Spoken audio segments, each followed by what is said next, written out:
As we proceed in our course, we've gone from the simple text of a handout and a study guide to the more complex text of the Hyperbook. We looked at the basic visual presentation earlier, and now we're going to look at the more complex interactive lesson. The interactive lesson is something that I've created over the last 10 years of working with teachers in the classroom and teachers teaching online. It's a strategy that provides sort of a behavioral approach to a learning situation, concrete, sequential instruction, but still with some real-time assessment that's needed to gauge student learning. So the point of a interactive lesson is something that the student can download, can go through. It's self-paced. It's an individualized learning opportunity, and I think it's one of the best resources for teaching online. So we're going to look now closely at the components of an interactive lesson. Go ahead and click on the next slide, and we'll get started.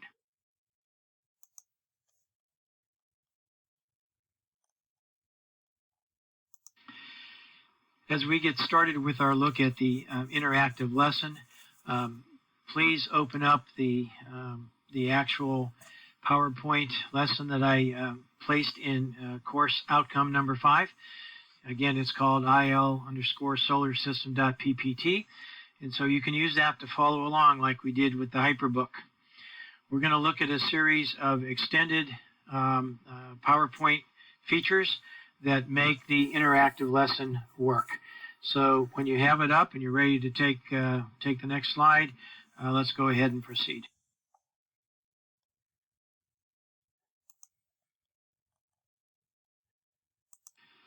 As before, we're going to assume that you have mastered all of the commands that are in the first two columns, the basic features that we looked at of viewing the presentation and editing and saving, and the advanced features that we looked at, which were mostly inserting elements into your PowerPoint presentation.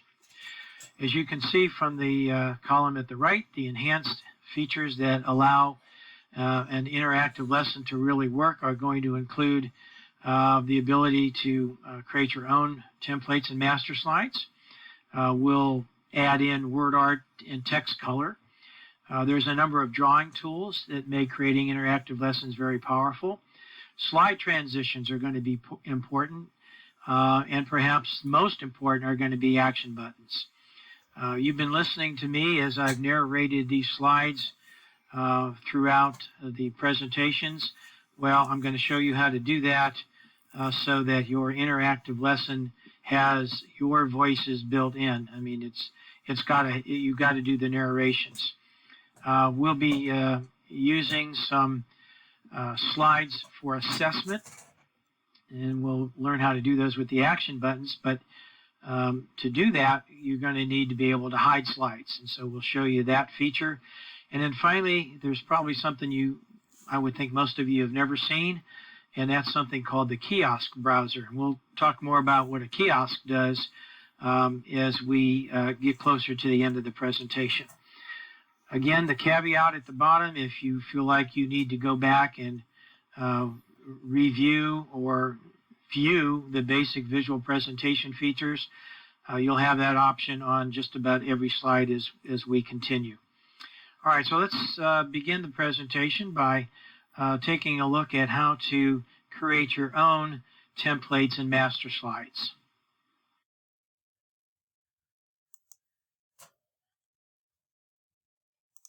In most cases, we would probably simply be happy to use the design templates that were offered to us that we showed you how to do in the last presentation. There's no need to create your own backgrounds, but for those that would like to learn how to do that, it's a fairly simple process.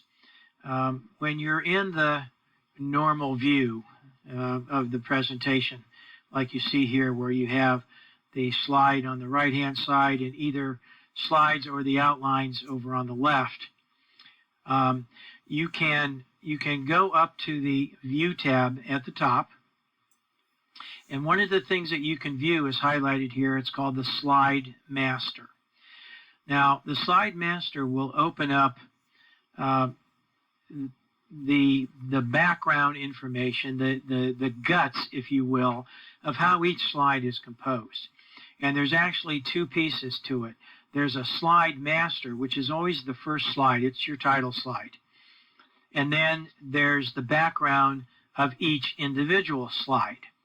So you can either click on the first slide and bring up what you see here, which is the master title, or you can click on the second slide and you will bring up the master for each individual slide. You understand what I'm saying? The title slide, the master slide, is the first one, and it's always a little bit different than the rest of the slides in your presentation. And you can change both of these. Now, once you have where it says click to edit the master title style, you can see what you've got here. You're looking basically at two regions of the master slide. At the top is a title, and it allows you to change the font if you want to. And when you do anything on these master slides, it will change every slide, okay? So that you don't have to keep doing it. So this is one of the reasons to learn how to create this thing. For example, you notice that on every slide I have in my presentation, at the bottom it says, if you have not mastered the basic features, blah, blah, blah, and the click for the next slide. Well, I can insert that on every slide, but if I have 30 slides in my presentation and I want this on every one of them, I can go to the master slide, which you see here, and copy this into the master slide at the bottom, and when I click Save, it will appear on every slide. So this is the way that you can make it a little easier on yourself. For our purposes, let's talk for a second about how we can create our own background. You see on the instructions here that after you're viewing the slide, the master slide, you can insert an image. So you would go up to the top and you would use the Insert tab and insert either a piece of clip art or a photo. And you want to insert it directly onto this master slide. Okay? So that's kind of the first step, getting the image onto the master slide. So again, you go to View, you go to Slide Master, you select either the first or the second master, the first one being the title slide, the second one being all the rest of the slides. Go up to Insert and insert either a piece of clip art or a photo. Now, once you've accomplished that, then we can look at how you finished the master slide. So let's go to the next slide.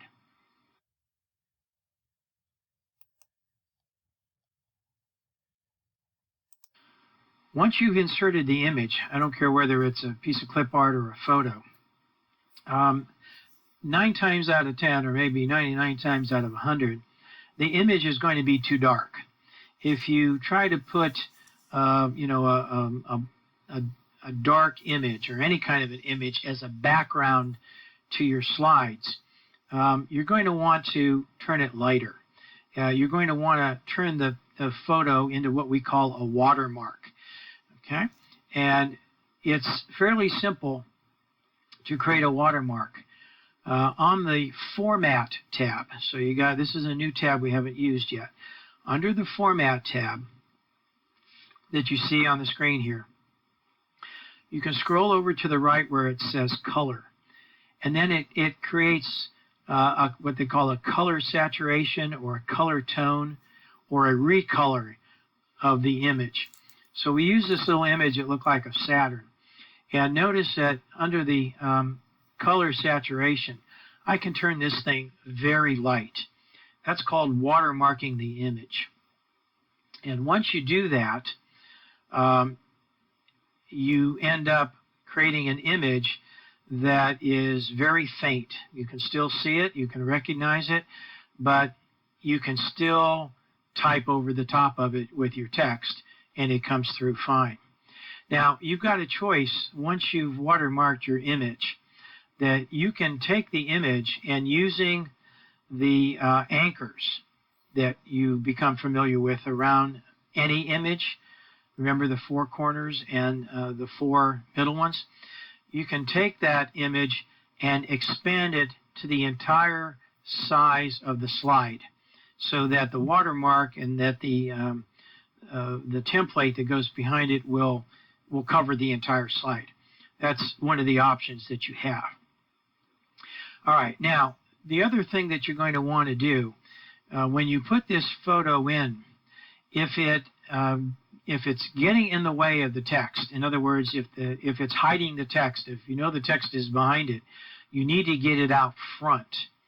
And the way you do that is also with the Format tab that you see here. Okay, I don't want to go too fast, so go up to the Format, see where I'm at with the Format tab. And when you click on that, you've got these options at the top that says bring it forward, bring it backward.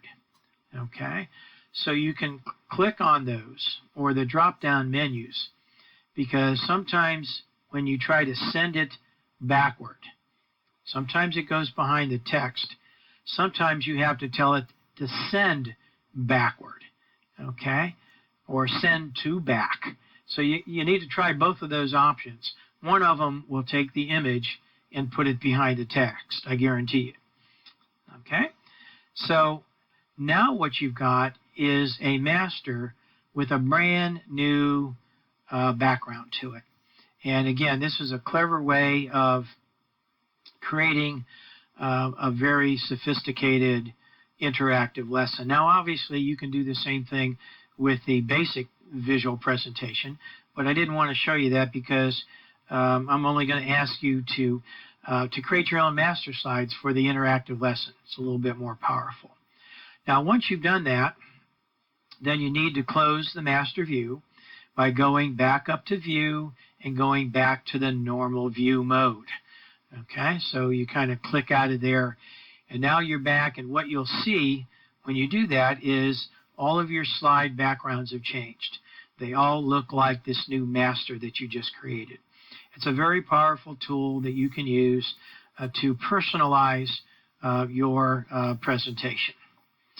Okay, so that's the enhanced features of templates and master slides.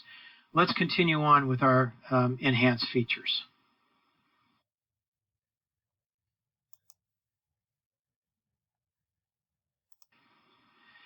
We won't be spending much time on this particular slide either. WordArt, we've talked about it many different times in several different locations and places, but it is an enhanced feature that will significantly improve your interactive lesson. Remember to insert WordArt, you go to the Insert, you scroll over to WordArt, and in PowerPoint, you pick a font. So this is a little bit different than it was in Word. You pick a font rather than a style, okay, because we're not looking to put these elaborate text lines on here. We're looking to still use bullets and so forth. So for the most part, you select one of these fonts and you enter the text the same way. Okay, if you don't like the color of the text for your WordArt or for any text for that matter, then you have the option that we show you down here at the bottom right of changing the font color the same way we have in the past. So you can highlight those words, click the color palette, scroll down to the color that you want, and you're off and running. Okay. At this point, it might be appropriate to pause the presentation and go to the interactive lesson that I gave you and practice a little bit, perhaps changing the templates and the slide masters, perhaps inserting some WordArt into the presentation.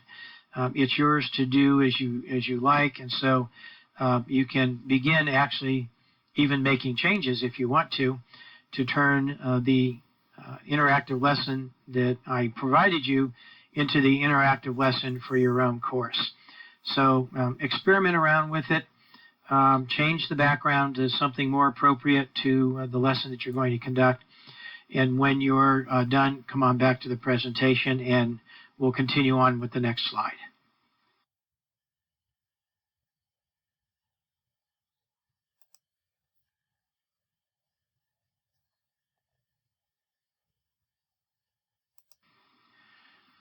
Drawing tools can save you an enormous amount of time in PowerPoint. There are many times in which we want to make charts, lists, organizational graphics, and so on. Before you spend any time trying to create things by, for example, putting 3 lines together to make a triangle, you need to take a look at the insert, and then take a look at both SmartArt and charts. You will find, again, a significant amount of alternatives there. As you scroll down through, there are a number of very nice graphic tools that can show relationships, that can offer you a pyramid or a matrix, and all you have to do is click on one of those images. It will pop up on your PowerPoint slide, and all you have to do then is just insert the text into the appropriate boxes. So take a real hard look at that. Under charts, you're going to find that there are many options for showing information in columnar display, in pie charts and bar charts, in donuts, and it's an amazing capability that PowerPoint provides for you. Take a look at the kind of data that you want to present, and then take and again identify the most appropriate format for the display. Once you click on one of these charts, let's say at the top left, as you can see where it says Insert Chart here, it looks as though there's a columnar data. Once you click on that, it will enter a template of the chart onto your PowerPoint slide. And then it will bring up what looks like, and actually what is, an Excel spreadsheet, or at least the rows and columns of something similar to an Excel spreadsheet. At that point, you will change the data. You will import the data that you actually want presented. And as you do that, it will update the chart for you. So again, take a look at SmartArt graphics, take a look at the charts, and then don't ever forget the shapes, which is shown in the top right, kind of in the background of the chart here. Many shapes already available. I actually had a student one time that spent hours drawing 3 straight lines, figuring out how to get them together to touch to make a triangle. And she was a math teacher. And after she did that, I made the mistake of showing her the drop-down menu for shapes, and she was about ready to kill me. So, because as you can see, there's all sorts of shapes there, including triangles and graphics and all sorts of things that are very appropriate. So, insert shapes, insert SmartArt, insert chart are the drawing tools that are available in PowerPoint. You might want to pause the presentation now and practice using those a little bit on the on the interactive lesson that we have.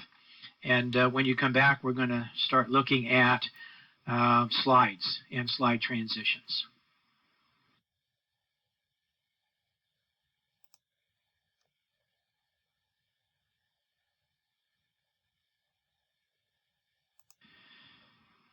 As you move in the actual slideshow presentation from one slide to the next, PowerPoint uses the transition commands and features that are built in. Remember when we uploaded our own templates in the basic visual presentation? When we did that, or when you did that, the transitions that the developer created were copied over as well. In the interactive lesson, it's important that you have a good transition between slides, something that will make it helpful for the student. But it's not, there are very complicated aspects of the transition. We're going to cover just a few of the features. Under the Transitions tab, you'll notice across the top that there are a number of what they call effect options. There's a down arrow. As you read across, there's none, there's cut, a fade, and a push. Those are the most common ones. But right next to the push, there's a down arrow, and the down arrow gives you a host of additional transitions. Find something that you like and use that as your transition. In addition, as you go from one slide to the next, you have the ability to include a sound, and you can see that at the top of the pop down here. It says sound. Right now it says no sound, but if you click that down arrow box, you get that choice of menus there, and you can do applause or arrows. My suggestion is avoid the bombs and the explosion. It's just probably not the right political environment for things like that, but other than that. Now again, sounds are very short clips, okay? And notice you have an option at the bottom that says loop until next sound. So in other words, if you're on this slide and you say, for example, breeze, it will play that breeze sound clip over and over and over again until you come off of that slide and go to another one with another sound. Okay, so be careful when you're using this. It can be useful. For example, let's say you're doing a presentation in which you have a correct answer on a slide. You can use the applause to indicate to the student that they've done good. All right, the last thing we're going to talk about on this is the apply button. Notice if you do a transition, it will only transition to that slide, to the slide that's on the screen at the time, unless you click the apply to all. And obviously it will apply to all of them if you do that. It's a good idea to preview the sound, make sure it's what you thought you were going to get. And so I suggest as soon as you apply a transition and you apply a sound, that you go ahead and preview it just to make sure it works. Now, it mentions the duration up here under the sound. Again, that gives you an idea in seconds about how long that particular soundbite is going to play. Okay, the last thing we're going to talk about on this slide is that you have this thing called on mouse click. You see where it says advanced slide, on mouse click, or after, and what looks like a timer in there. That's just what it is. Normally, the viewer is going to advance the slides on a mouse click, so you'd want to keep that checked. If you uncheck that and you check after, this is a way that you can create a self-running presentation. Okay, so let's say that you're a teacher and you have pictures of all your students in a PowerPoint presentation for open house, and you want it to run in the back of the classroom while the parents are coming in and meeting with you. Well, you would unclick the mouse click, you would click the after, and let's say you would scroll that up because that's in tenths, seconds, and minutes. So let's say you ran that up to 10 seconds between slides. And then you started the presentation. It would simply, it would run for, every 10 seconds it would update. So that's the transitions capability. And for the interactive lesson, okay, for the interactive lesson, you definitely want to keep it on a mouse click. All right, so you want to make sure the student can control how fast they're going through the presentation. If you want to stop the presentation and give that a try, changing the transitions and so on, please go ahead and do so. When we come back now, we're going to look at the real key elements of the interactive lesson.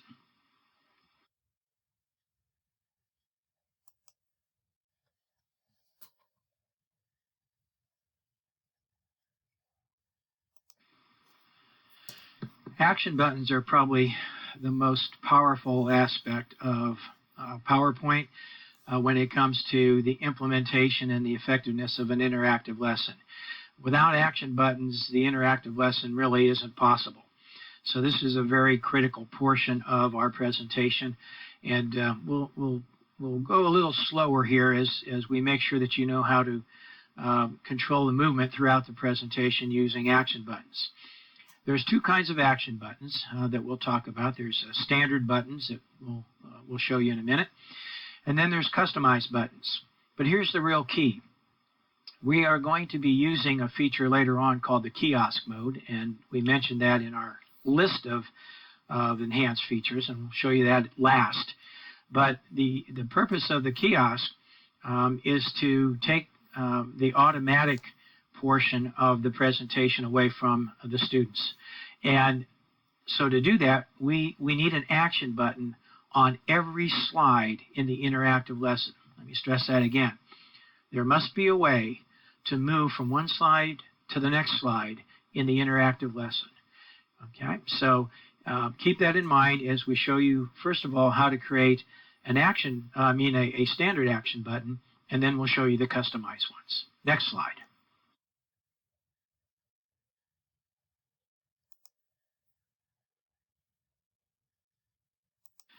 Again, remember, we're going from one slide to the next in the presentation, and actually this slide here is a good example of how we have this set up.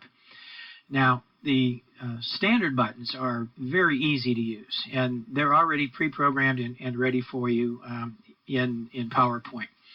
The way you get to them is to insert a shape, and we talked about inserting shapes a couple slides ago, and I told you that shapes was a very important capability in PowerPoint. Again, you can see some recently used shapes and lines and rectangles and basic shapes and so on. But look at the bottom of this list. There's your standard action buttons. So as we have done on this slide here, I used the first two action buttons, one to indicate that the student can click the left-facing button to go to the previous slide, and the other click is to click to go to the next slide.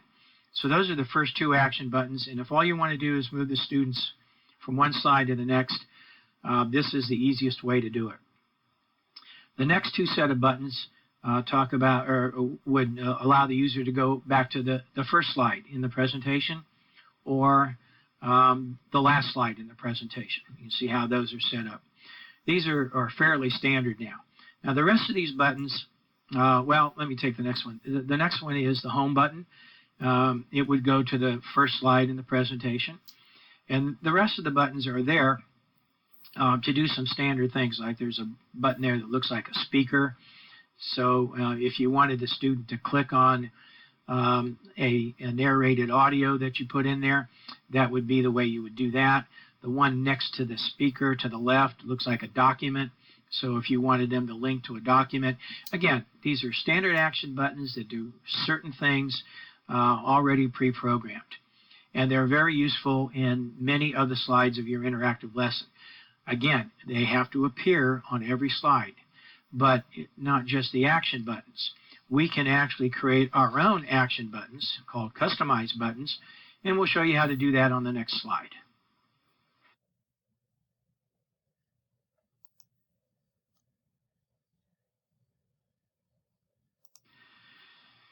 Very important example here. The customized action buttons allow you to create, well, many things in your interactive lesson, but we're going to use them mostly to create an assessment slide. If you look at slide number 3 in your interactive lesson, it says, let's find out what you already know about the solar system. Which is the closest planet to the sun? Now, we could have, remember now, we can create an action button. Remember our discussion of links, where I told you that anything on the page can be a link. Well, anything on your slide can be an action button. Okay? As a matter of fact, an action button is nothing more than a different kind of hyperlink. All right, so in this case, we could make the word Mars an action button, Venus, Mercury, and Earth. We could put an A, B, C, and D in front of Mars, make it look like a multiple choice question, and make the specific letters A, B, C, and D an action button. Or in what I've done in this case is I went out and found a picture of Mars, a picture of Venus, Mercury, and Earth, and I'm making those the action button. So you see how really versatile this can be. And the easiest way to do that is to go ahead and create your slide with the information and the data the way you want it, like I did here. And then you click on an item. Like in this case, I'm clicking on the image of Mars, and I'm going up to Insert. And in this case, I'm going over to where it says Action. Okay, it's right next to the hyperlink. If I click on hyperlink, it's going to look for a web address, but if I click on Action, it's going to bring up this dialog box called Action Settings. Now, take a look at what you can hyperlink to here. If the student or the user or the viewer clicks on the picture of Mars, I can send him to the next slide, okay, which in this particular case, if you look at your interactive lesson, would be slide number 4, which basically is going to say, no, you're wrong, okay? I can click on, I can send the user to the previous slide, which we wouldn't want to do here. First slide, last slide viewed in case you have any hidden slides in your presentation. I can also send the user directly to the end of the show, or I can send them to a custom show. We probably won't talk about that too much. I can send them to a specific slide. You'll see that in a second. I can send them to a URL, so I can put another web address in here. And then look at the last two. I can send them to another PowerPoint presentation. Now, if you think about this for a second, this will actually work pretty well. If my PowerPoint presentations are starting to get too big, and I want to kind of keep them, let's say, within 20 minutes, 25 minutes, which I try to do with most of my presentations, the last slide in presentation A could actually link to another PowerPoint presentation B. Does that make sense? So you can actually string your PowerPoint presentations on like this. And also I can send them to another file. So here's another way in which I can use my PowerPoint presentation to open up a Word document, an Excel spreadsheet, or again, another file that I have. So that shows you some of the capabilities that you have with creating action buttons. Now, before you do anything else, we're going to talk a little bit more about some of these particular options. So go ahead and click on the next slide, and we'll show you some more features here.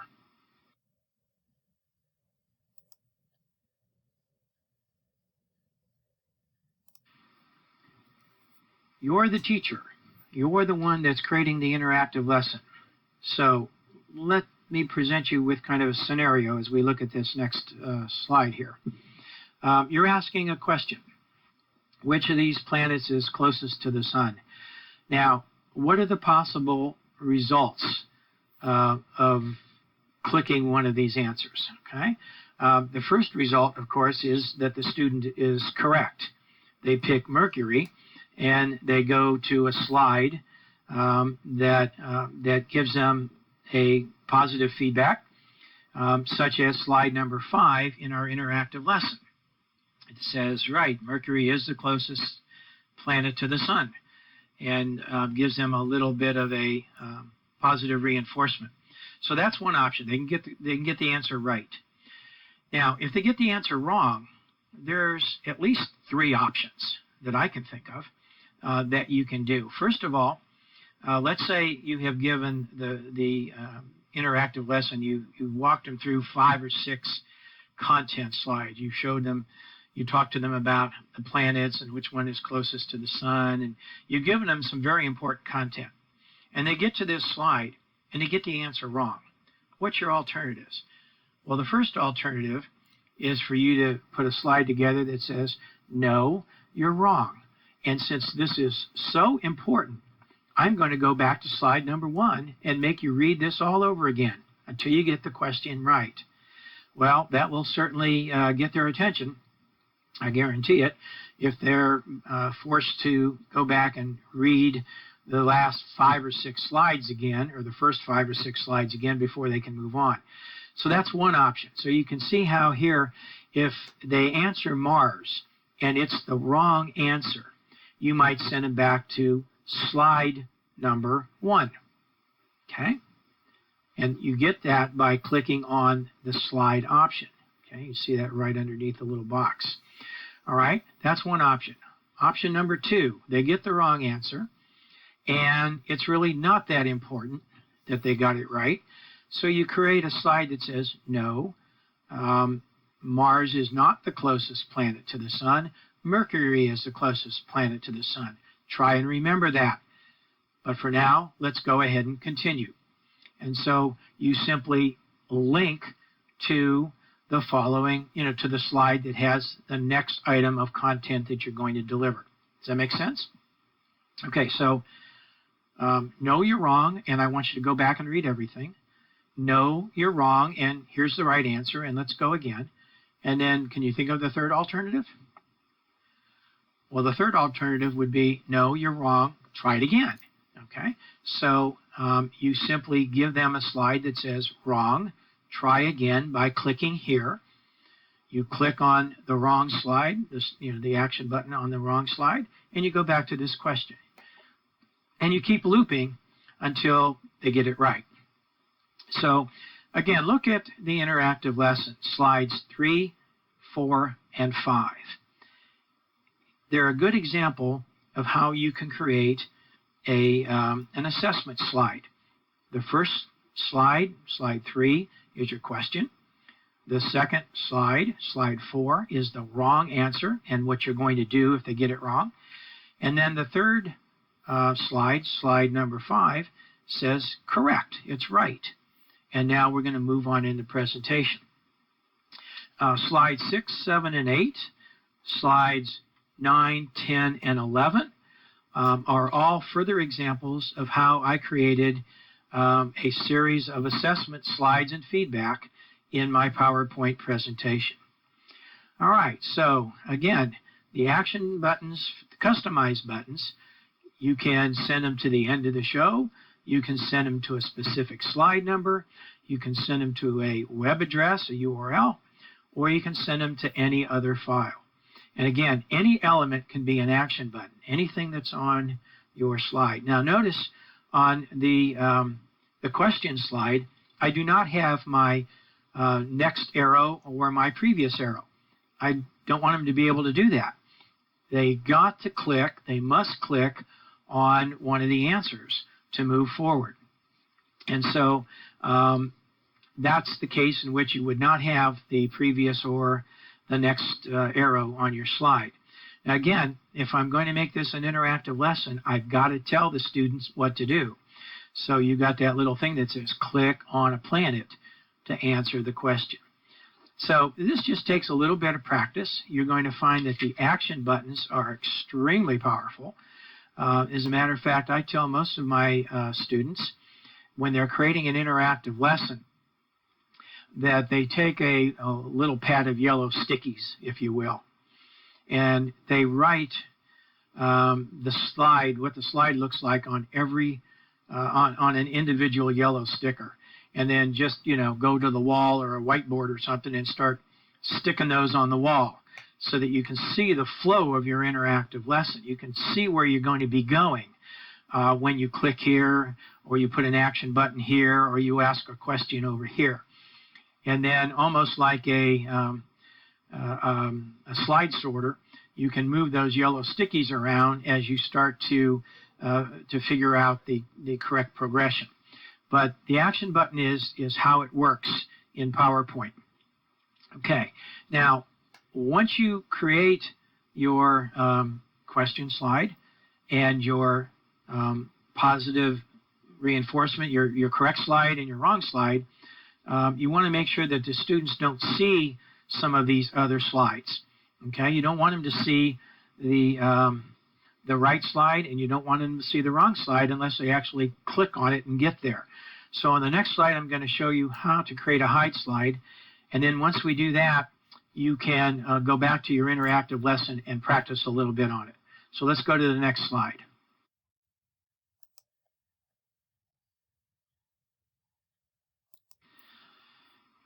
Hiding a slide is fairly simple. All you need to do is go up to the tab for slideshow, and you can see right there that the ability to hide a slide is a simple click of the button. So I always hide my two slides that provide the feedback to the students on an assessment, the right slide and the wrong slide. That way the student can't get to it directly or by clicking a slide in the wrong order. So notice that when you hide a slide over on the left-hand side, that in this case we're hiding slide number 5.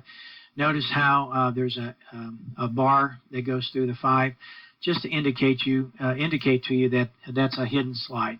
Also, you'll notice that I hid slide number 8 too.